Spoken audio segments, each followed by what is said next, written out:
My sister-in-law accused me of using my fiancé for a green card and called my future babies monkeys with pulled eyes, but her jaw dropped when she learned that I speak Korean. My parents' Korean parents welcomed me warmly, especially after I cooked them a full Korean meal for our first meeting.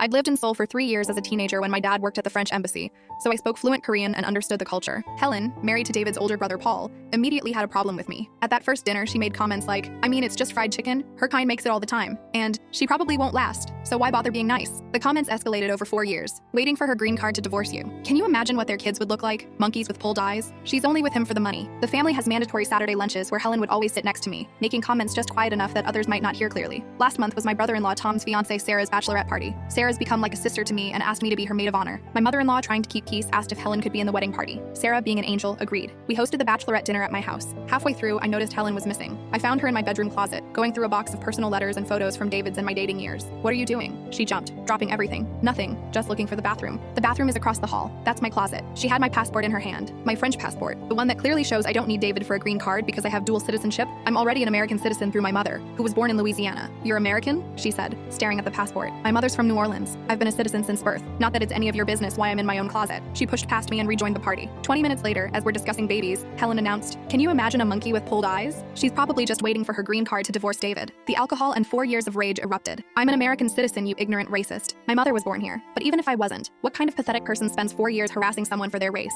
Nobody likes you, Helen. We tolerate you because we love Paul." She tried to slap me. I caught her wrist. "You want to know a secret, Helen? We all speak Korean in this family. Your in-laws have been discussing cutting you out of family events for 2 years. Her face went white. "That's right. All those Korean conversations you smiled through, they were about you. How Paul could have married someone so hateful. How they're embarrassed you represent their family. How they pray Tom doesn't make the same mistake." The room was dead silent. Helen exploded. "She's conning all of you. A black woman with a Korean man? She's obviously using him. They all do this." "Helen," Sarah said quietly, "she's richer than David. Her family owns vineyards in Bordeaux. She has a PhD from the Sorbonne. She took a pay cut to move here for a job she loved. What exactly is she using him for?" Paul arrived to pick up Helen after she'd stormed out. We could hear him in the driveway. "You told me she was a gold digger. You said you had proof. You made me mistrust my own brother's wife for years. She has to be. Look at her. Look at her. Helen, she speaks 5 languages, owns property in France, and her parents are diplomats. You work part-time at your dad's office and spent our savings on MLM schemes." The family meeting my in-laws called was explosive. Tom's girlfriend, it turned out, had been recording Helen's behavior on her phone for months because she couldn't believe no one else was seeing it. She had videos of Helen going through my purse, my coat pockets, even trying to get into my phone at dinner. But the biggest revelation came from Paul himself. He'd found Helen's research at home, a notebook where she'd been tracking everything about me for years. My work schedule, my friends' names, places I went, even theories about affairs I was supposedly having. She'd created this elaborate fantasy where I was running some kind of long con. "She's obsessed with you," Paul told me, looking broken. "There are pages about your hair, your clothes, how you talk. She practices your accent in the mirror. I found videos on her phone of her wearing your clothes. She must have taken them during gatherings and put them back." My mother-in-law stood up. "Helen is no longer welcome at family events.